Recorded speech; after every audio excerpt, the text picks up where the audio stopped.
Yo, yo, yo, you already know what's good. It's your boy, Tibby, a.k.a. that boy who stay fly. And today on TB Talks, I got my friend with me, one of my mentors, one of my OGs, my big homie, Alex Henriksson from RVR. G'day, What up, baby? What up, baby? g'day. How we feeling? We good? Yeah, we're good. I couldn't be better. I'm sitting on my couch. Yeah, I know. We over at Alex's right now. We kicking it, man. You know what I mean? We canaled up right now as well. Yeah. Yeah, I'm feeling good. Actually had one of those canals on the way over here. Oh, yeah? Little driving canal? Yeah, a little driving canal, you know what I mean?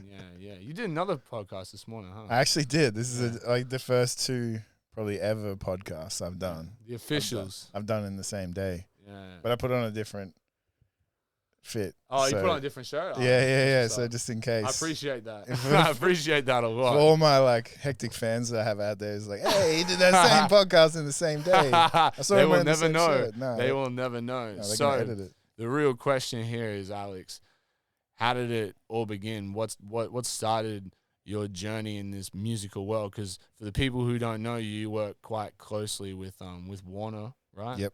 You work quite closely with Warner. You work close with Matt Corby. Yep. Big Australian artist. For people who don't know who Matt Corby is, he's basically our answer to James Blake. I'm not making any comparisons, but that's the levels that man is on. Yep. So how did this begin? Where did this music journey begin for you in the first place? I think music began probably with my mum, to be real, all the way at the beginning. Yeah. The real OG. Mum, I don't know actually if so I'm born 89. Yeah. I remember we didn't have heaps of money growing up or anything like that. Mum had a restaurant and sometimes we lived in that restaurant. That's how broke we were. Damn. But that's cool. Yeah. But we always had a record player at home, and Mum had a bunch of records, maybe 2 milk crates of records, Beatles, Jim Croce, Crosby, Stills, Nash and Young, Joni Mitchell, all that kind of classic. I love how what year was your mum born? Mum was born 1960. Yeah, so my pops is 55.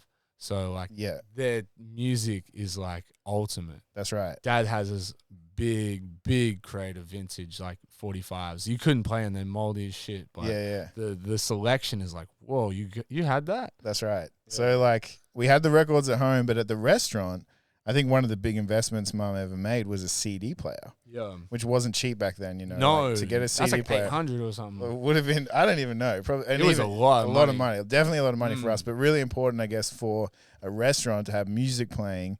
And you can't exactly be flipping records every, 10, 15 minutes when the side's up. So there was a CD player at the restaurant. At the restaurant, you had a CD player in the restaurant. Yeah. What was it Sanities and stuff back in the day? You put the headphones on, you preview the. Oh no! It was just it was just playing. Oh, it was playing through the shop. Yeah, just playing and I'm what the hell? You got a CD corner and shit. No. It was like a CD player. I don't know even how many CDs she had, but it was kind of like vibe music for the restaurant. Gypsy Kings.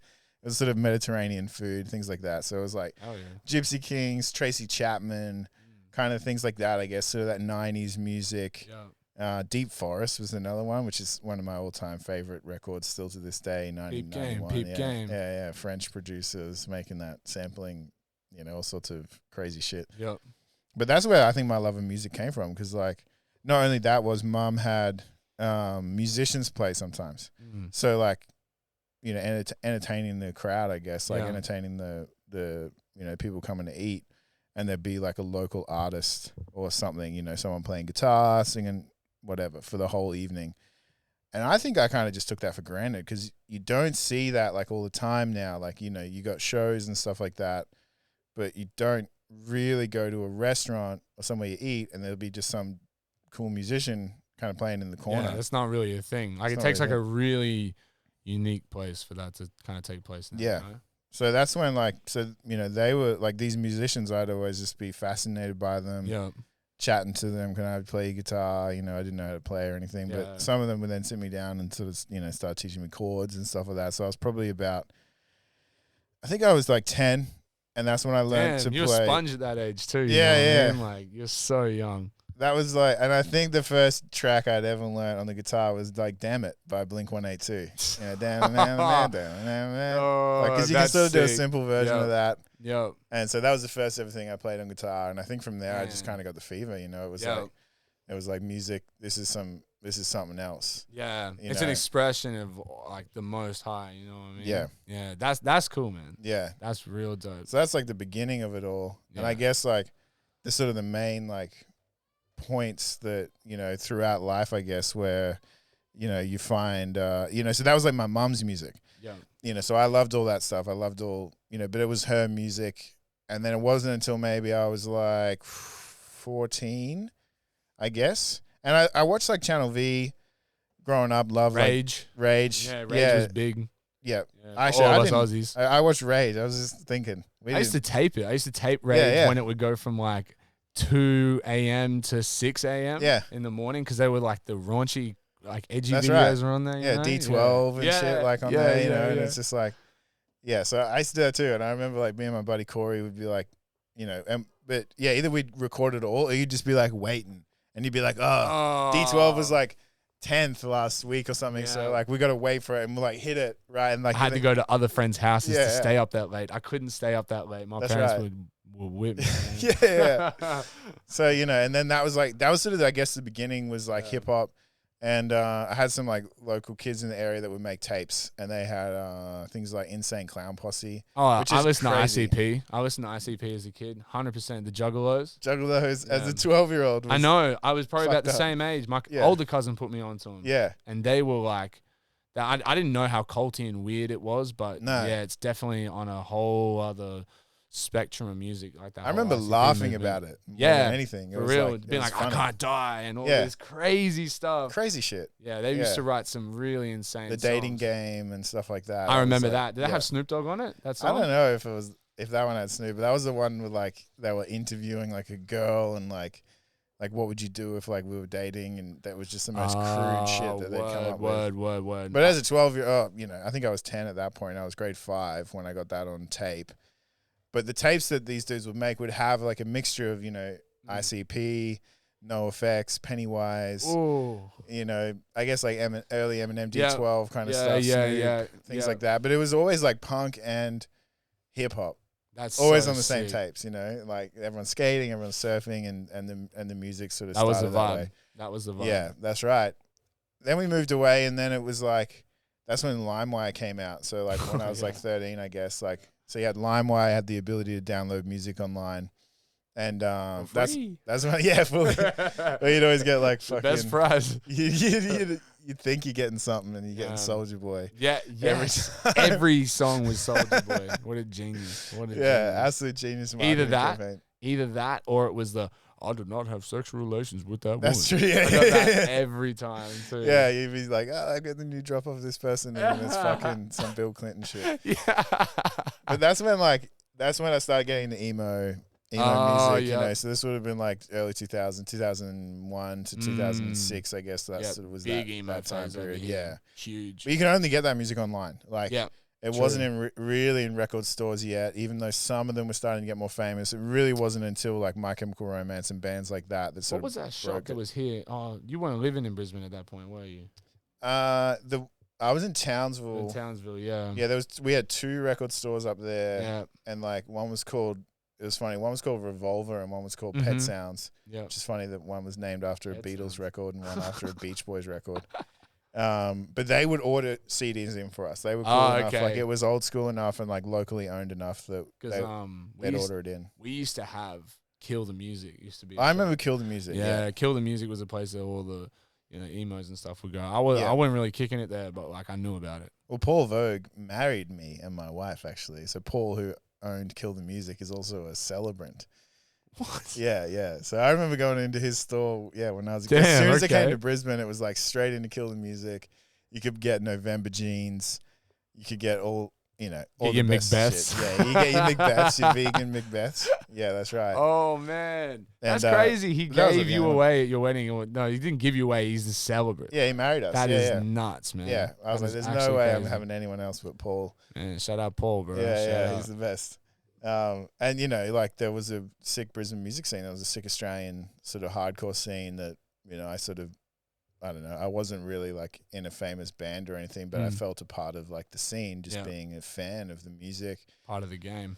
Going to the gigs, things like that. We were putting on shows up in Townsville as well and having a lot of people sort of coming up. I think that's where like the fever really set in, was like being 15, Mum would help us put on shows. Then we'd have bands like Amity Affliction, Parkway Drive, you know, the Wrath. They come through Townsville and just like tear it up. And that's you right. Just be like, oh. But you got nothing else up there, you know, like there's literally like parties and fights and that's it. Like that's all you've got in Townsville. So to have bands come through and shit that you can identify with, it was the best. Yeah. And that's when I thought, like, I'm going to move to Brisbane. I want to be in like one of these bands, you know. I want to have a shot at the seat or whatever. And but yeah, I moved to Brisbane with a band. We all split up, went separate ways within about 6 months of being here, because I guess the realities of what we thought was a big city, you know, is tricky. It's expensive. It's tricky. Yeah. It's tricky.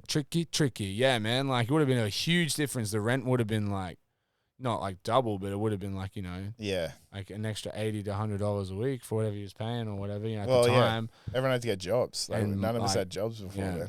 How about petrol and shit? Was that like a thing? Like, was it expensive to have petrol when you moved from like Townsville to here, or you just can't remember? I remember like the friends that had licenses back then and had cars, like you'd always chuck in a few bucks into the center console. Yeah. For the petty $5s, money. the $10 You'd like there, chuck something in there, because it would add up. You know, getting around. But I guess Brisbane, it was easier because like public transport and stuff, which wasn't as you know, good in Townsville in those days. I know in the small towns, like they jack up the prices of fuel and shit, man. Yeah. Because I used to spend a lot of time in like rural Queensland and stuff, and I would always notice, damn, petrol's expensive, eh? Yeah, that's right. It's crazy. Yeah, such a small difference, and you just end up with no money all the time. That's right. So you was really struggling when you first came out here. Yeah. Well, so I had to get a job, and like I actually ended up I went to this like sound engineering college, not SAE. I did go to SAE, but at one point. At one point, I went to Byron Bay SAE, which I didn't really like. But before then, I went to this place that was basically just giving you a certificate. So, because I moved down here, I was meant to be in grade 12, and I was going to go to Brisbane State High, and then I just decided not to. I was like, I'm just going to go and do like some equivalency things, you know. Instead of doing grade 12, I was like, I'll go do some TAFE or something like that. And I found this place that I could go and do some certificates, and it would be like I thought it was going to be like live engineering, but it was like kind of more like just being a roadie. It's like pushing boxes and stuff. True. And from there, they had like a course that you had to go to. And I went to the wrong course. I like showed up to this week-long course, like 5 days, like 8 hours a day, for like what is like management training for like I guess like the managers of the crews, you know. So I'm like 17, so I'm basically a crew member, and I was in this sort of group with all these like managers, you know, like people who actually look after the crews. But because I'd just been in school, this shit was like easy for me, you know. You're filling out paperwork and you're like doing group activities and stuff like that. But that's when I got offered a job at the entertainment center. I think because they thought I was a lot more skilled than probably what I was. You just looked the part. They're like, damn, this guy looks like he knows what he's doing, 17-year-old in this like management course or something. He's like, yeah, you want to have a job out here? And yeah, so I took the job. You would have taken it, man. You know what I mean? Took it straight away. I was like, this is sick. Entertainment center. Like, get to be around bands and music and stuff like that. Wasn't maybe as glamorous as what I thought I'd. Never is. Well, no, it's pushing boxes and sleeping on the back of road cases and like. And your body's sore. You're up early. You're partying before you go to bed. Yeah, it was. You would have been drinking a lot, hanging around those people. Drinking all the time. Yeah, because there's. Yeah, I mean, everyone just roadies. You know. Yeah, loose. Roadies are probably more rock and roll than rock stars. Yeah. They're the real sweat, blood, and tears behind the whole industry. That's right. You know what I mean? Like without dudes like that, the show does not go on. Nah, and I think coming from that too, I appreciate it. You know, like exactly when you are pushing those boxes around and like you're the first one at the gig, and it probably takes almost triple the amount of time to set up a gig than it does to pack one up. Yep. So it's a long time kind of setting it all up, getting it all ready. Everyone's really like, perfectionist with how stages are set up because of safety, all that sort of stuff. And sound is another huge thing that people are even more particular about. That's right, you know. And I was like, at that age, I'm not even allowed anywhere near the sound, the speakers and stuff like that. Stay away from this place. Yeah. I'm doing like staging, I'm doing seating, I'm doing curtains, I'm doing gaffer tape, things like that. So, all I wanted to do, I was like, I want to get into like sound, I want to be like a sound guy and a front of house guy. Like that'd be sick to tour with bands. And so I'm going to figure out how to do that. And that's actually what took me to SAE, not realizing that SAE is like, it's studio training. It's not live engineering. No, it's not about the industry. It's just solely about the audio side of it. That's learning right. the technical programs and everything. So you signed up thinking you was going to like learn how to navigate through this job and like maybe get a certificate and like advance kind of going through the ranks. And then like, you're like, oh, hold on. Now I'm on a computer. Yep, exactly. Learning Photoshop. I think that was like the first thing they do there. It's like they teach you how to build your own website and all this shit. Handy for today's kids. You know what? Looking back at it, kids. I wish I'd listened more. And like, oh, dude, because the irony everyone's of it all thing with school was like, that's what I do for a job now. I'm a producer now, and like, I started that young, but I probably like, started learning how to use the production, like Logic and Pro Tools and stuff like that in there. But then I stopped and I was like, I'm just gonna go learn on the job. I'm just gonna go and like hit up a sound guy and just be like, can I just watch what you do? And that's what I did. I found someone who was doing pretty big shows, and I was like, can I just come and just watch you and just hang out, and I'll do whatever you need. I think my first job was like playing mini disc backing tracks. Heck, dude. And I got to like press play on them, and that was like the amount of responsibility I was given at these gigs. But It's something. And it opened up, You was there. That's right. You were there. You were the guy that everyone was like, oh, that guy's part of the crew. Yeah, and you do. You feel part of the crew. And you're part of the whole thing. You're like, oh, can you get us backstage so we can move? Blah, blah, blah. Like that's right. It's not what everyone thinks, man. Yeah. But that's cool, man. That's the humble beginnings. That's right, and that's pretty much what led me to like now is like I was sometimes playing in bands. I had a band for a little bit, after all that. And then that was when I met Matt Corby through my buddy Rowan Jones. Yeah. And we were just buddies for like a year. We were putting on weird shows. Like we just had a crew called the Museum Collective that was just doing really weird sort of avant-garde, free, strange shows. And I saw Matt, Matt was pretty famous at the time. He was playing huge shows. Yeah, he was fresh off the show. He was on a TV show, right? Yeah, he was on a TV. I mean, he was on Idol sort of. That's it. Previous to that, but then he like disappeared and then came back with that big hit Brother. Yeah. And then he followed it up with another hit, Resolution. Yeah. So it was on that tour, on the Resolution tour, that I met him. And I remember we were just hanging out and smoking up, and we were just friends for maybe like a year. I'd go to the shows and they were like fucking huge, like entertainment center, convention center shows. But I didn't really pay kind of any attention. I was like, that's cool, like what he does, and he's successful. But I was like, he's just my bro. He's just he's just my boy. Yeah. It's not like you put him up here because he's some sort of like celebrity. No, he's just like this is my dude. That's right, and we were cool, and and hanging out, and that was when like we were hanging out heaps, and I guess like his label or whoever was like sending people in to write with him. Yeah. And so like co-writing and stuff like that. And I was noticing this and noticing he was, they were getting shit done, but nothing really was kind of getting done. And I was like, said to him one day, I was like, hey, do you want to write with me? I was like, I don't have a clue how to do this. But I was like, I can kind of use Logic. Told him. He was using Logic at the time, but he didn't really know like heaps about Logic or like the program. But he bought some gear and was just like kind of keen. And I guess I was just someone when he's mucking around with Logic and stuff like that, he wanted to play drums. Like you need someone to hit record, so it sort of just started like that. You need a second person. If they don't know what they're doing, you can just direct them, you know what I mean? And I think we knew about the same amount in Logic of what we were doing. And that's when, so I was like, I kind of tapped out of music at that time and I opened a little coffee shop and it was doing okay. I made good money. Just had my own little coffee shop. Life was good. Life was simple. Doing fun shit on the side. But I was like, you know what? I got to make a shot. I was like, who do I like to hang out with the most? And that's Matty. And Matty had moved back to Sydney at that point, so I hadn't seen him in like 3 months. And I was like, oh, I'll give him a call. I'll see what he's doing. and gave him a call. I'm like, what are you doing? Like, I want to hang out. Like, it's been a couple months since I've seen you. We used to hang out every day, and now you moved back to Sydney. So, and he's like, oh, I just booked this place in Berry.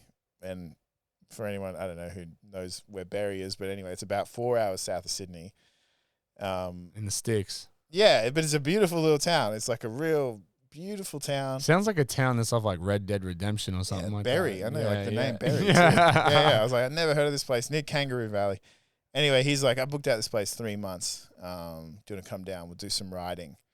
And I was like, 3 months. I was like, oof. I was like, I can't come down for that long, but I can come down if I can fly home every now and then to see my, I guess, girlfriend at the time, who's now my wife. Yep. And he's like, yeah, that's cool. I'll fly you up and down whenever you need.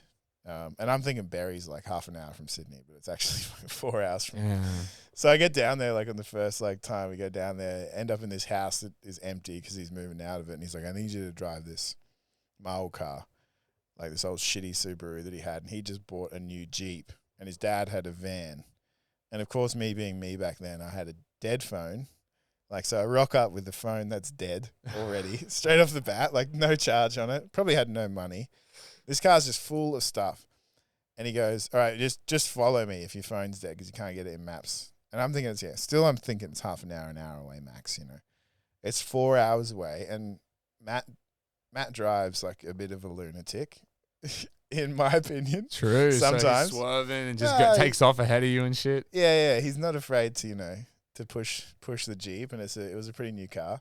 So I had to follow him in this Subaru 4 hours down to Berry. Damn. Fucking this, like, you must have been tripping, like, I was tripping, man. when you were like 2 hours in, you're like, where the fuck is this place? Dude. Yeah. Like, I would have been like, especially because your phone's dead. I know, phone's dead. And I was like, if I lose him, I'm done for. Like, but I was like, I didn't really ever care. I never kind of worried at the time. I was always like, if I get lost, I'll just pull over and ask somebody, like For old real. school. Like, someone will know where it is. Or you could have just pulled over and he probably would have realized and probably come back. Maybe, that's true. Exactly. That is also a possibility. And his dad was kind of tailing us, like, behind with another van. So there was like 3 kind of huge cars full of stuff. And he had a convoy going. That's right. Damn. But, we end up in this shack, and it's like a proper shack. The shack's kind of used for like Better Homes and Gardens and stuff like that. Okay. So they film like, like. So it's nice. It's not like rickety and like broken. No. Shit. It's rickety. Oh, It's okay. it is rickety, but it's nice. Like it's nice enough, but it's got that old charm. You know what I mean? Ah, yeah. There's a huge That house. southern charm. That's right. There is a big house on the property. Yeah, like a big, yeah. beautiful blue Queenslander. Ooh, lovely, okay. lovely place. Probably the dude was trying to sell it. Farmer Kev, his name was. Farmer Kev. And like, No relation to Big Kev. I don't know. He had I'm overalls. excited. He had overalls. He kind of looked like him, but you couldn't get a more salt of the earth person. We're just in there chilling.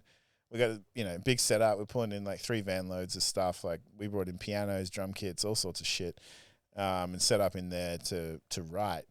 And we started writing, and like it was sick. And we kind of wrote a bunch of weird shit. And then we wrote like 3 songs in 3 days that ended up on the record. Damn, that's fire. And so we went from nothing to something all Nothing of a sudden. to something. Exactly. And it's just the fact that it sounds like everything was like timing. Everything was perfect timing for that. Like, like even you saying that, like, you and Matt didn't even know at the same time your ability of making music as individuals. You're like, oh, we probably both got about the same knowledge, but they're willing to give it a crack. Yeah. It was just the right time, right place, right energy. That's right. And then obviously the right people. Yeah. So And then that's probably 5-6 years ago now. yeah. And then that was a foundation for what kind of built RVR with Matt now. That's right. Pretty much. Yeah. It was like we were working together, producing, no one really taught us what to do. We'd ask people or we'd look online if we had a problem with the program or whatever. You'd look online and you could see, YouTube. how to, exactly, like all that sort of stuff. But there was no like strict training. And I think neither of us liked that either. We were like, a bit rebellious and a bit stubborn. Like, we can figure this out. You know what I mean? If people did it back in the day, we can figure it out too. It's a classic man trait. Yeah. Men, like, get some shit. Don't ask for directions. Where's the instruction manual? Yeah, fuck that instruction Yeah. manual. That's You know what I right. mean? So, like, and we didn't only, we tried to rewrite the instruction manual as well, like, yep. which probably kicked us, more than it helped. But It was fun, You know. learn one way or another. You learn eventually. Well, the thing that kind of happened with all that was like there was one song in particular, the song called "Soothe the Lady Wine," which ended up on the record, and I don't think the label liked it. Not many people really liked it. They were like, "This isn't a hit," you know what I mean? This isn't like a hit song, and we were like, "We don't care. This is a great song," you know what I mean? Fucking labels. Yeah, you know. And the crazy thing about it is, looking back at it now, if that song never got released, so you know, to sort of connect a few dots here over this 5-year period of how now Matt and I now operating a label, that song ended up getting heard by this band in Perth called Great Gable, and they would have like, I think, they fell in love with the song. They were like, "We love this. Our friends love it." They even had a friend's band who called their band Lady Wine after the song, and I was like, you know, that's so they looked me up. That's crazy. They found me and they were like, you know, if you've worked on Corby stuff, we want you to work on our stuff, and we want to do a record with you. So this was my first record I'd ever done. I've been making singles for people, doing bits and pieces here and there, doing like, you know, just starting to sort of get a few production credits. Build your resume and stuff. That's right. Yeah, but I hadn't done a whole album. You know, that was quite daunting, and like this was sort of a big deal. Yeah, I was hell nervous. I was like, you know, they wanted to do it in a big studio. You know, oh man, I was like, okay. I feel nervous when you say big studio. I know, like big old analog studio. They have no life, bro. It's crazy. Those big studios, I feel like they're soulless. Like there's nothing in them. You're just there, and there's just like this pressure to make something good, or it's because like you're there and like everything looks so nice and everything. You're like, oh man, I've got to produce something of the same quality. You kind of can get in your own head. Kind of. Tibby Talks is brought to you by Canal. You couldn't sesh before, you can now. For discreet sessions, on the go. And we're back. And we back just like that. Quick intermission. So, Gables, Matt Corby, the initial link up. Yeah.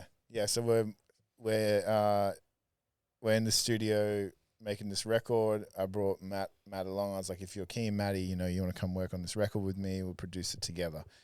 And he was keen. I was like, sick. You know, this is great. He loved the music. So, you know, where I guess this story's going is like, if Soothe Lady Wine never got released and put out into the world, Gables wouldn't have heard it. Yeah. You know what I mean? And that wouldn't have connected them to me and then eventually to Matt.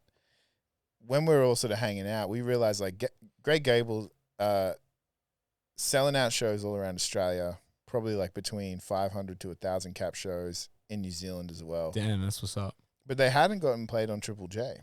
And I was like really surprised. I was like, you guys aren't with a label and you're not getting played on Triple J, but you're selling out all these shows. I was like, this is actually disgraceful that our industry isn't recognizing you for all the hard work that you're doing. You're doing it all on your own. They had a manager at the time. But just before then, they were just doing it all themselves. Like Prini, the guitarist, was booking all the gigs, you know, like the hard slog, the old school way of doing things, which, you know, in an internet culture these days, just don't cut it. It doesn't necessarily cut it, but they were cutting it, you know. And I was like, you guys are doing really, really well. This is awesome. And I was like, you know, are you guys going to sign to a label? And they were like, oh, you know, why don't you guys start a label? A bit of piss talk. Start a label, and we'll sign to your label. And you know, we sort of laughed about that. And then that was like, I'd always kind of been interested in doing a label. I think Matt and I had sort of spoken about it briefly a couple of times. I was like, in passing, sort of thing. Yeah. I was like, we should do a label. That'd be sick. But then I was like, I don't even know where to start. And then it was not long after that Matt caught up with Paul Harris from Warner, who was at Warner at the time. And he was like, hey, Paul, is this a crazy idea for Alex and I to start a label? And he's like, no, it's not crazy at all. I'll help you guys do it, you know? Yeah. And then that sort of opened up this world that I guess I'm in now. Like, to be completely honest as well, at the beginning of this, they mentioned this word called JV. Yeah. And I didn't know what a JV was. I don't know what a JV is right now. Yeah, well, JV is called joint venture. So it's like, it's where the bigger label, you know, looks after the smaller label with all sorts of things, funding, mentoring, all sorts of stuff. And now, like, when I sort of look back at it, like, I went back because, you know, we started the label. We had a couple of bands interested. in working with us, already, especially Great Gable. We were like, we'll do the next record with them and we'll put that out through the label. But I was like, I'm going to go do a bit of research now. I'm going to figure out like who are the labels that I love and have loved and the music that they put out. And, a big one that sort of comes to mind is Def Jam. Yeah. Rick Rubin. And I found this like interview with Rick. And again, like I'm not super knowledgeable about all these things, but Rick had a partner. I'd have to Google it. I'm sure that. Oh, you're talking about what's his name? Something Simmons. Yeah. He managed Run DMC. That's right. Yeah. Yeah. So that Russell Simmons. That's right. Russell Simmons. Yeah. So I'm pretty sure it was those two together. They started. They started the label. They started Def Jam. And they were in a JV with I'm pretty sure it was either Columbia or CBS or something like that. So and they use those words, and you see like there's a small sort of video of a young Rick, and he's like, he's like kind of joking. He's like, we got a fuckload of money from this big label to kind of do what we wanted to do, and we're sort of in this similar position now with we got some good funding and. We're able to help bands kind of achieve and compete on a level that, is sort of that world standard. Yeah. But I guess like, a lot of labels started that way. So, I even looked into recently and listening to another podcast called Labeled, which is the beginnings of this label called Tooth and Nail. Yeah, you told me about that. Yeah, we were talking about that the other day. So they started sort of late 90s, and that was that very DIY kind of metal, hardcore emo scene. And I think they ran for a few years before they entered into a JV, probably because the music was probably not as popular as like hip-hop was when Rick, started his label with, probably after post-producing Beastie Boys and stuff like that, who were quite successful. Mm-hmm. Whereas these guys sort of started with bands that weren't maybe as successful, as Beastie Boys and things like that. Not on that kind of scale. Not at that level. Huge. And not level yet, but, then they signed bands like Under Oath. And, I know Under Oath. These big, heavy bands, and, they did really, really well. And it was all sort of DIY. And it was just crazy that I was like 9 years old when these guys are sort of starting this label. And they were probably my age, in the late 90s. They're probably early 30s, late 20s, maybe, pretty young people doing this sort of stuff. But then, when you see their roster over the years and their progression and everything that they've done, it did feel really similar to what we've just started here, even though we're only a year in. I feel like because of everyone that's come before us, the more research I do and we do, the less mistakes you can make. Yeah. Because you can learn from other people's mistakes who have, who have walked that same path as you. But it just got me thinking after we sort of started operating this label and we started signing some bands that I looked back and I was like, if I hadn't done a few of these things and, I guess the big sort of turning points were like meeting Matt, but then also just like putting myself out there to go and write with him, which is quite an intimidating thing. Of course. Because I hadn't really done it before. It's sort of biting off more than you can chew and chew like crazy, and just have a bit of that dumb ego and confidence about you, even though maybe deep down you're not feeling that sort of way. But and then again the release of the song, like as a lot of us artists, I think, even though we're in the studio and we come up with something cool, and everyone's vibing and having a good time, when it actually comes to putting out that song, you really start second guessing yourself. Yeah. A lot of the time it's like, like this is cool for us, but maybe other people won't like it. Maybe I'll be judged about it or something like that. But I guess everything that was kind of moving so quickly and with Matt too, like we wrote some songs, but there was another, producer that did the whole record with Matt. I wasn't producing his record. We were just writing together. And then another producer, Dan Hume, would come in, and Dan's, huge background, started Evermore, produced amazing records, still produces amazing records to this day. So for me, he was like, if it was cool for him, I knew it was good. Yeah. If he was going to sign off on it, it's going to be great. That gave you some confidence. Well, that's right, because it was like, it didn't sound that good to me. I knew that like the song was good, but the production was still naive and like weak in some areas, but there was heaps of vibe, you know? Yeah. And so to have him come in with his production skills and his ability to make things sound as amazing as he does, it made it real, you know? And then that real turned into something. And that song's not a hit song, you know what I mean? Like, I don't even know how many streams it has or anything like that. If whatever you know, and that's, I guess, like the tricky thing these days too, is like we rely so much on numbers. I know. You know, we look at Spotify and it's like, these are how many streams, this is how many likes you've had, this is how many views you've had, not realizing that just putting the song out there actually opened up this whole other journey. Yeah. That not only now like can help me be successful and sustainable, but a lot of other people as well. Yeah. If that song was never released, this may have never happened. We might not even be doing this podcast. Yeah, exactly, exactly, because that was the defining moment in time. That's right. So, you know, I think for whatever, you know, and a lot of things have to sort of line up, I guess, but I just think it's better to put shit out than it is to hold on to it. Yeah, exactly, man. You can't be keeping everything to yourself because people need to hear what's going on and they want to know what's going on. They want to see the good and they want to see the bad. Yeah. It's like you can't have a fan base that's all people that love you. People have to hate you because that gives you that fine line, that balance. People that don't like you or just into you as much as anyone else. You know what I mean? Because they're the ones that are really, really they might not be fucking with it, but they can be like, oh, check this out. I don't like this guy. Check this out. And, you know, like, damn, you just putting money in my pocket doing that shit, man. You know what I mean? Right. That's right. And I think, too, like, I even remember the story from the Workaholics, you know, that show that I love Workaholics. We both love Workaholics. We both love Workaholics. I mean, even just, like, them being weird was a huge inspiration just for me just to be weird with making music. But then I saw an interview with them when they're talking about they were making their videos and putting them online.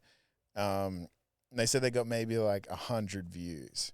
But one of those views was a person from Comedy Central. Damn. You know what I mean? That then came in and they offered him like $1 million to start shooting on Adult Swim. So they went from like 100 views to making Workaholics because you just don't know, like, even if you only get like that 100 views, one of those people might be someone that can change everything for you. Exactly.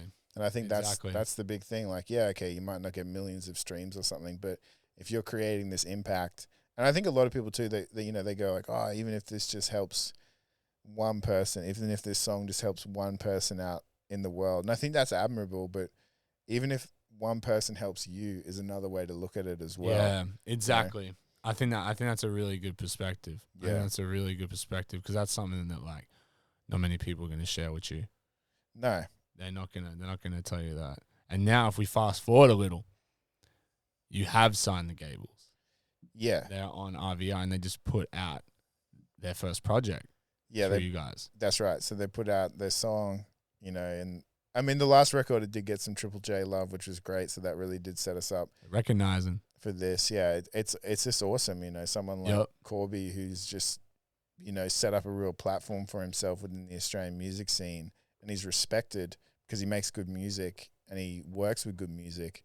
That I think that's like being reflected in the scene now. Of course. So, you know, the song, as it should be. It goes straight to Triple J. As it should be, man. And they get love on Triple J, and, you know, that's great for them. And for me, Triple J is not the end-all, be-all of anything. It's just a part of a cog. You know, I really look at Triple J as they should be supporting Australian artists, and they do, you know, they do plenty of that. But they can always do more, you know. And I think, too, a lot of people do look at Triple J and go, oh, you know, you don't play my shit, or... you know, I need to get on Triple J, but that's sort of another thing. I think it's not always Triple J to blame. You know, they're the pinnacle radio station that we have in our country that, you know, aside from commercial radio, I guess. But I think sometimes, too, we need to hero our local radio stations a little bit more. We need to support them, man.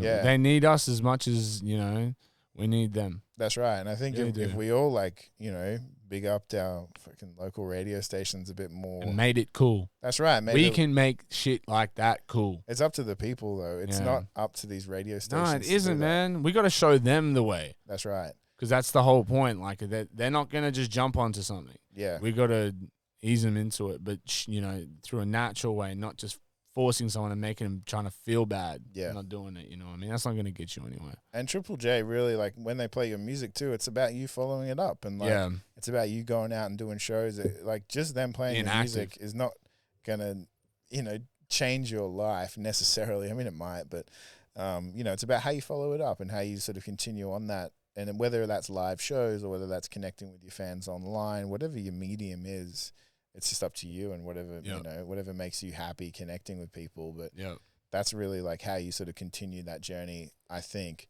it's forever changing, I guess, but that's sort of what I look at as the people who succeed. It's because they put in the hard work. Yeah, and ain't scared either. No, and they go in and they're in the areas that they wanna do it in. Not playing live's not for everyone, and that's fine. It isn't for everyone, man. Invest your time online. Get online and get out there. Some people hate being online, so get out there and go live and see people in the flesh. You know what I mean? Tell them. That's right. Tell them. See you in the flesh, not just on the internet. Yeah, exactly. Yeah. So, there's no like one road to there, and even success for me. Success is sustainability. Exactly. Sustainability is really the key. If your dream is to, I don't know, make heaps and heaps of money. There's lots of ways out there, I guess, to make money, but I think sustainability is always the key. And I've been lucky enough to be sustained the last few years completely off music. And I don't have like heaps of money. I don't own a house, but there's a house over my wife and kids' heads, and your provider. Yeah, and we're lucky enough to do that. And because of the nature of music, I get heaps of time off to spend with my children and spend with my wife and do that kind of stuff as well. Because be a present dad. Yeah, I think if I was like overachieving in an office, you'd end up like probably getting all your work done in an hour. But you got to stick around all day to get those hours up to get paid. Whereas as a producer and doing things like this, if you get it done in 1 hour or 3 days, you're still getting paid the same amount of money. Yeah. So, you can, however you decide to choose to use this job ain't a salary. No, not at all. It's all contracts. Exactly. Yeah. So with all the things that we've been talking about, yeah, the journey to get you to where you are, how would you describe yourself now? Yeah, tricky. I think now, like, I'm more divided than I've ever been because I'm a businessman and an artist. For a long time there, I think I was really just an artist. Yeah. And I loved being an artist and being that kind of risky person, I guess. But being an artist completely, I think you leave yourself a little bit open, especially financially. So I'd always have to have like another job, make sure I can pay rent, make sure I put food on the table. Those are the two things you need to get done. You got to pay your bills, and then you can live your life however you want to live it. But I think having a solid understanding about how the business works and how to work business for you has been, like, I guess, my biggest transition in the last 3 years. Yeah. And it's not something that happens quickly, although some moments do happen quickly. It's something that happens quite slowly, and I look at it like I have like my sort of weekly plan, a monthly plan, a yearly plan, and then like a decade plan. And they're the sort of like, that's your guideline. That's the guideline, exactly. You've got to pay rent every week. Yeah. You have to eat every week. Sustainability has to come from somewhere. That's right. So even if you get a big check come in, you get a big payout, it's like, cool, I got all this money now, but not really, because you might not have another check for like 6 months. Yeah. So it's like, that money's got to last. You can't spend that money straight No. You just can't go shopping as much as I'd love to. Yeah, I know. You've got to make sure that you can sort of sustain, month by month. And the world just keeps getting more expensive. Houses are more expensive. You want to live in a city. You want to live somewhere nice. Everything is more expensive. Food. You want to live on your own. Doctor's fees. Everything. Yeah, so, straight up. You got to kind of know your worth as well, I guess, and not be afraid to get paid. I'm pretty sure that answers my next question. What you were just saying too is like, how do you balance your lifestyle and routine? And it's basically how you do it by setting your goals and like taking it that weekly, like you have those weekly goals every week that you can follow, and then there's like the yearly major goal you want to kick. So obviously you're taking them small steps towards those things every day. That's right, yeah. So there's day-to-day stuff, I guess, involved in the label. I think kind of delegating as well. Like I'm not just on my own. Yeah. You know, we have like a marketing team now that consists of one person, mainly Marty, who's amazing. Marty Court. Shout out Marty Court. The Annex. Yeah. She's, you know, unbelievable with everything that she does for the label in regards to marketing, but she does so much more than that as well. And Hannah, who works with her there, you know, dots our I's, crosses our T's on everything like that, looks after a lot of emailing.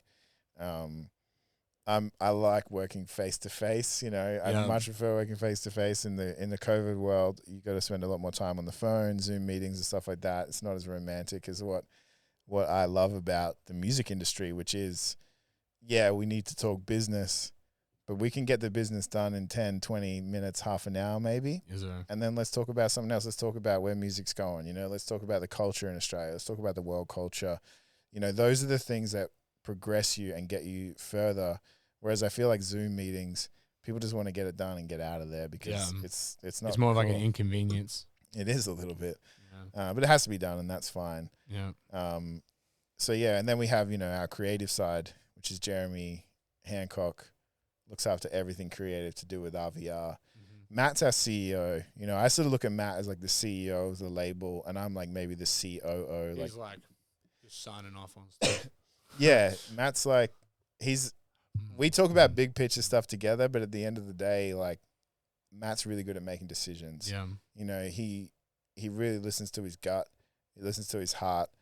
And, you know, I think that's like what, even if I come up with the crazy idea, and again, it sort of even goes back to like producing songs where I'm like, ooh, I don't know if this is going to work. I feel like this could be crazy. And if he goes, nah, it's cool, let's do it, then I'm in. I'm all in. And then, you know, when you got someone kind of backing you like that, yeah, you feel bulletproof.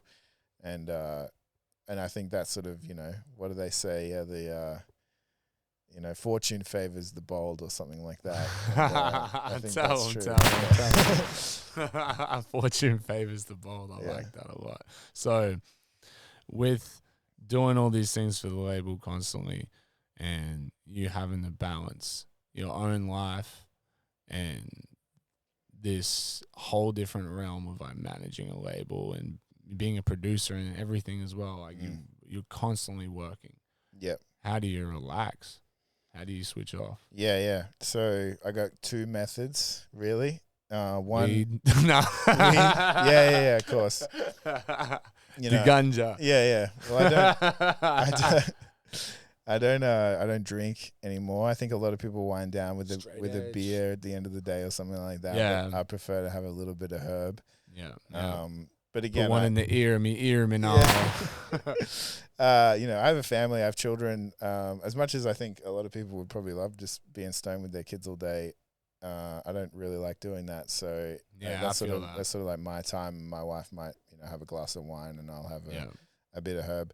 But generally, my sort of wind downs is trash TV. Probably. Yeah, I'm guilty for that. Probably my like guilty pleasure is like you can really switch off. Like, you know, when I've had a day of like talking with amazing people, talking with creative people, you know, whether it is on the artistic side or on the business side, sort of the last thing I want to go and do is watch a music documentary or something like that. You know, so for me, my big ones is MasterChef. Yep. I love food. I love cooking. You know, Mum was a chef. I love cooking, but I love watching MasterChef. It's a real guilty pleasure of mine. And the other one is like porn stars and PAW. Yeah. Not porn, but the other type of I'm gonna sell you this porn. That's right. I'm gonna say I'm gonna porn this. Yeah. Chung Lee, right? Yeah. He's a sneakerhead too. He's a big sneakerhead. Shout out Chung Lee, man. Yeah. I was actually looking at their merch the other day, and you can get like a signed Chung Lee picture for like $20 or something. I was like, that's almost worth it. That's actually pretty cool. You should put it around here in the studio. I know. I'm a huge fan of that. Yeah. And I love like movie, you know, like Grandma's Boy. I love stoner flicks. Oh yeah. Well, you and me are big Kevin Smith fans. Huge Kevin Smith. That's kind of how we initially bonded. That's right. Friends is like over that sort of stuff. Yeah. And I think that's even how I feel comfortable talking on a podcast because I love Kevin Smith's podcast. Yeah. You know? Kevin Smith, you the GOAT, man. Yeah, he is. He's amazing. And that kind of like approach is like what I I actually probably model more of what I do in life creatively off of film than I do music. Yep. I don't really, I feel like, I don't know if it's weird or if it's just honest, but I get really jealous of like other people's like careers and stuff like that, especially when you're looking at it after they're successful, because you don't see the hard shit they went through.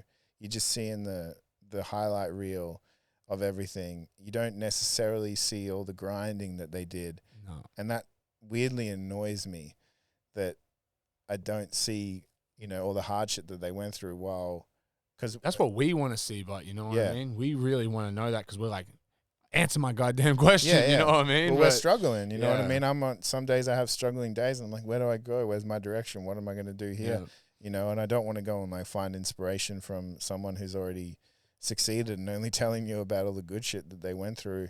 Whereas I find with like people like Kevin Smith, when he connects with people on his podcast, he tells you all the shit stories, you know, and like, and how he's open. Yeah, making clerks and he's getting like credit cards to do it and he's backing himself and he's taking that huge risk and it pays off and then he has these other wins and then he has big losses as well, you know. Yeah. That's the balance at the end of the day. You got to try something, you got to do something, you got to fail, and you can't be scared to fail. That's right. You have to be willing to fail because no one is perfect. You're going to make mistakes. Yeah. You're going to invest money and lose some money and make some money, and it's just a cycle. Yeah.